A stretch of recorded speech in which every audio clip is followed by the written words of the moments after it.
জাপানি পুঁটি খাবো। পুঁটি মাছ যখন এক হাত সাইজের হয় তখন সেটাকে জাপানি পুঁটি বলে।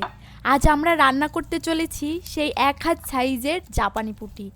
তো প্রথমে মাছগুলোকে ভালোভাবে কেটে বেছে ধুয়ে তাতে লবণ হলুদ দিয়ে মাখিয়ে খুব ভালোভাবে মাখাতে হবে।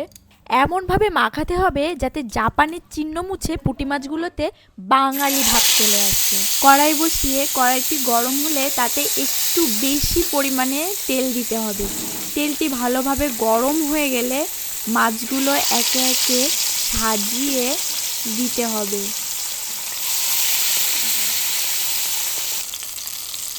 তারপর মাছগুলো আস্তে আস্তে করে উল্টে পাল্টে একদম লাল লাল করে ভাজতে হবে।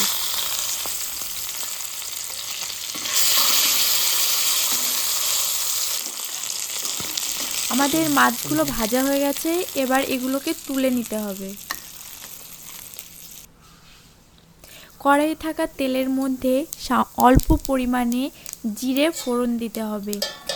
এবার সেই জিরের মধ্যে সর্ষে পোস্ত এবং কাঁচা লঙ্কা দিয়ে পেস্ট করা যে মশলাটা, সেই মশলাটাকে একটু সরিষার তেল দিয়ে ভালোভাবে মাখিয়ে দিয়ে দিতে হবে।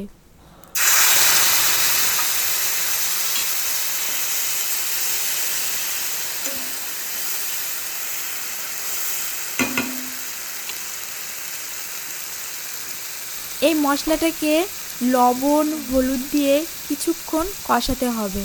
কষানো হয়ে গেলে এই মশলার থেকে তেল ছেড়ে দেবে, তখনই অল্প পরিমাণে জল দিতে হবে।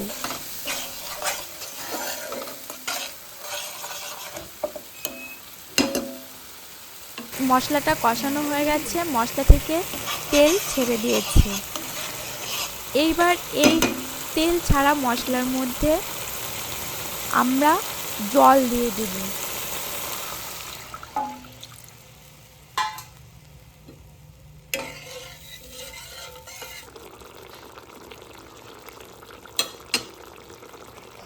জল দেওয়া হয়ে গেছে, জলটা ফুটে উঠেছে।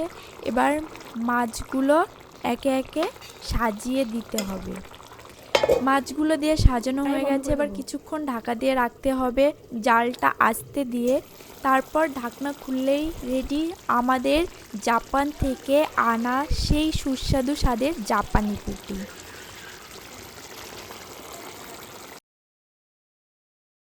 মা, এটা কি? জাপানি পুঁটি। আমি জাপানি পুঁটি খাবো।